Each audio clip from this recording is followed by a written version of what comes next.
Jean-Jacques Loriot, je suis jeune retraité et ça fait quand même quelques années que je suis au conseil syndical. Donc ce qui a déclenché notre projet de rénovation, c'est le fait que nos chaudières au fioul datent de l'origine de la copropriété, donc 1970, donc on approche des 50 ans. Et on commence à avoir peur sur le fait qu'elles nous lâchent du jour au lendemain. Donc on s'est dit, il faut faire quelque chose. Un des membres du conseil syndical est rentré en contact avec l'Agence parisienne du climat. Agence émanation de la mairie de Paris. Et nous avons discuté avec les techniciens sur ce problème de chauffage et on a repris avec eux tout le problème à l'envers en disant avant de faire le chauffage, il faut faire l'enveloppe et avant de faire l'enveloppe, il faut faire un audit. Et donc on est parti sur l'audit général, technique et architectural de la résidence. Et donc on a commencé par l'audit tout simplement, donc voir les murs, les plafonds, les sols, les terrasses, les fenêtres, la consommation d'électricité, la consommation de fioul, enfin l'ensemble de la copropriété. Et donc on a bien vu que l'état des murs commençait à se délabrer, quelques morceaux tombaient. C'est du béton, comme l'immeuble date de 1970, c'est du béton brut. Donc c'est froid l'hiver, c'est chaud l'été. Et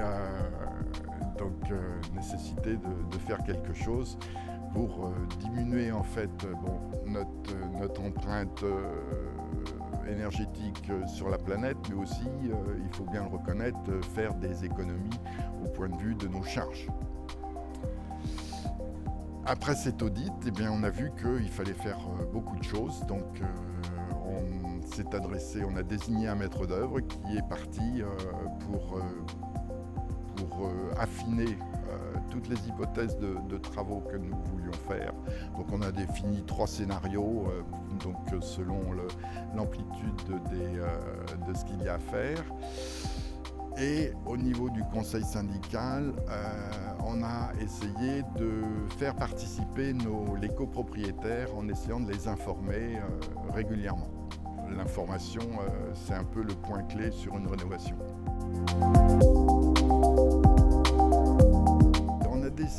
L'Assemblée générale a décidé en fait de faire réaliser ces travaux à peu près dans la même période pour des raisons pécuniaires tout simplement. On avait la possibilité d'obtenir des subventions pour, à l'époque, un bouquet de travaux. Donc l'important c'était de pouvoir le faire. Alors le ravalement était nécessaire parce qu'il y a longtemps qu'on ne l'a pas fait. Qui dit ravalement à Paris dit isolation thermique par l'extérieur. Donc on traite l'enveloppe, on va traiter nos chaudières aussi, on va traiter les fenêtres, les mettre en double vitrage. Donc pratiquement tout s'enchaîne logiquement pour faire des économies au niveau de nos charges. Alors, faire des économies d'un côté et pouvoir bénéficier de subventions de l'autre, ça nous a permis de faire d'envisager un programme sur une courte période, donc sur 18 mois de travaux. L'utilité du maître d'œuvre, elle est fondamentale en fait. Autant les bonnes volontés sont là au niveau du conseil syndical et au niveau des copropriétaires, autant les données techniques sont impalpables pour chacun d'entre nous. Donc c'est tellement complexe au point de vue technique qu'il faut un maître d'œuvre. Et le maître d'œuvre est là en fait pour coordonner l'ensemble de tous les sujets et l'ensemble des entreprises qui vont travailler sur ce projet de rénovation. Donc certes, il a un coût. Alors on se dit, il nous coûte encore, il redouble l'audit qui a été fait, mais non, finalement, il ne redouble pas l'audit, il va beaucoup plus loin au niveau de l'audit, donc il affine beaucoup plus le sujet, et après c'est lui qui va contacter les entreprises, qui va jouer le chef d'orchestre au niveau de la rénovation. Donc certes, le maître d'œuvre a un coût, mais à mon avis, il est irremplaçable, quoi. Aussi technicien qu'on puisse l'être ou économiste qu'on puisse être, on n'est pas thermicien, on n'est pas maçon, on n'est pas architecte, c'est pas possible, quoi. On n'est pas électricien, c'est pas possible. Donc voilà pourquoi le recours à un maître d'œuvre est important. On a choisi en fonction de la localisation de ce maître d'œuvre, qu'il ne soit pas trop loin. On en a sélectionné une douzaine. On les a tous convoqués. Surprise, ils ont tous répondu. Donc nous avons procédé à 12 entretiens individuels avec le maître d'œuvre, l'architecte, le technicien, le thermicien, donc vraiment l'équipe du maître d'œuvre. Et on a jugé ensuite en fonction de leur ressenti vis-à-vis de notre projet et le ressenti vis-à-vis de nos préoccupations. Et à partir de là, c'est au feeling qu'on a pu échanger au niveau du conseil syndical pour avoir un avis commun, et la sélection s'est faite rapidement et naturellement.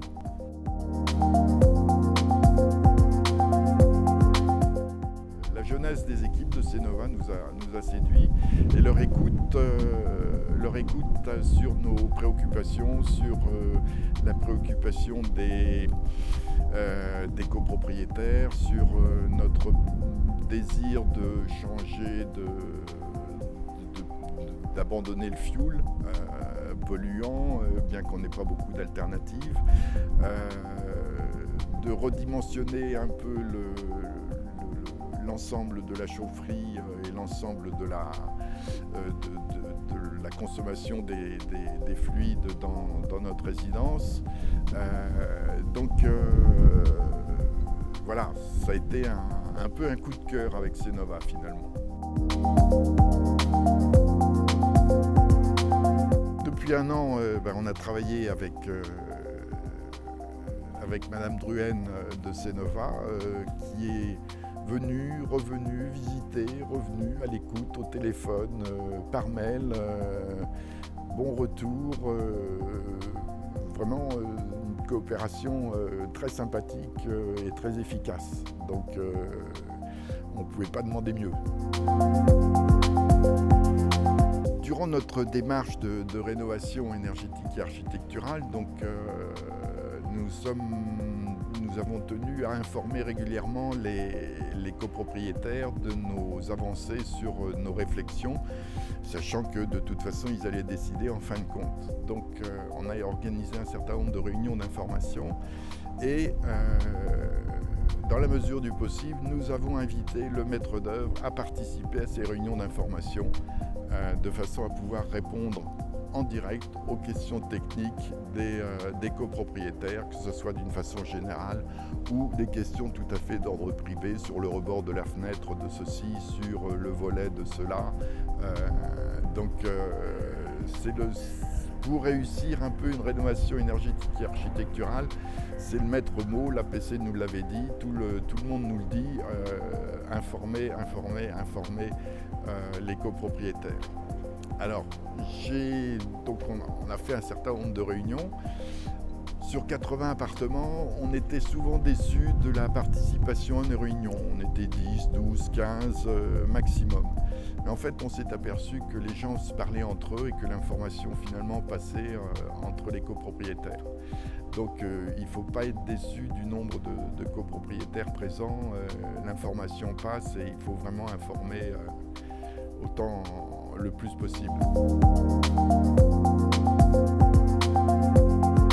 Notre programme de travaux, pour 1,5 million, on a le ravalement de 2 bâtiments, un 14 étages, l'autre 7 étages. Isolation thermique par l'extérieur sur 3 pignons sur 4 sur les 2 bâtiments. Changement des fenêtres privatives de simple vitrage en double vitrage. Changement de la chaufferie. Chaudière neuve, circuit rééquilibré, des embouées, tout remis à neuf, pied de colonne, équilibrage, tout. Isolation des planchers hauts et planchers bas. Et ventilation, bien sûr, puisque quand on calfeutre un appartement, il faut que ça ventile à l'intérieur pour éviter donc la stagnation des vapeurs, des polluants, etc. Donc ventilation à adjoindre à cela.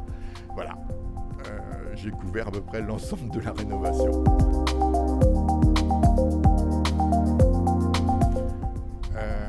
Subvention, on est relativement gâté. On doit avoir un peu plus de 50% de subventions sur cette rénovation.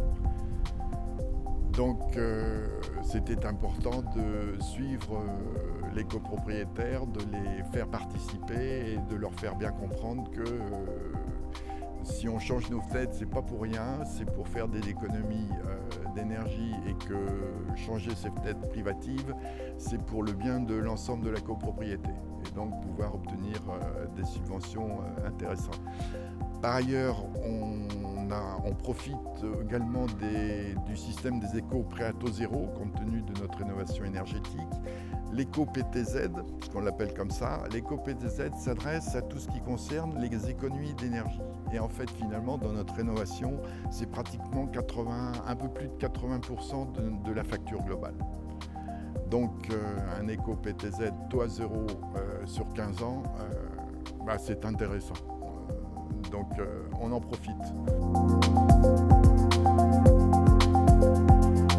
Notre immeuble date de 1970, il est d'une seule couleur. Autour de nous se sont construits des immeubles plus récents, plus neufs, plus beaux, plus clairs, plus clean, Donc on s'est aperçu que notre immeuble, notre résidence vieillissait également. Donc à côté de la partie technique, économie de charge, économie d'énergie,